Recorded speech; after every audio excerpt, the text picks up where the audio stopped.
સરકારે વાયદો કર્યો હતો કે તમારા ઘરમાં નળ પણ આવશે અને એ નળમાંથી જળ પણ આવશે.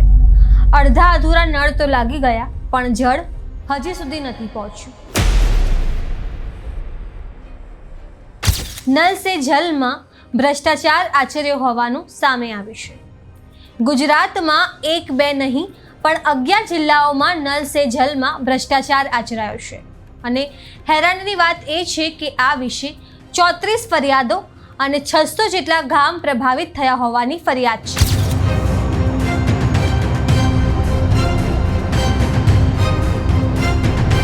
અહેવાલોમાં સામે આવ્યું છે કે નાના કર્મચારીઓ અને નાના અધિકારીઓ સામે તો પગલાં લેવાયા, પણ મોટા અધિકારીઓ અને મળતિયાઓ વિશે કંઈ જ નથી થયું. એટલે કે નાની માછલીઓ પર તો કાર્યવાહી થઈ, પણ મોટા મગરમચ્છો હજી પણ ખુલ્લા ફરી રહ્યા છે. તમે આ વિશે શું વિચારો છો? કમેન્ટ કરીને જણાવો.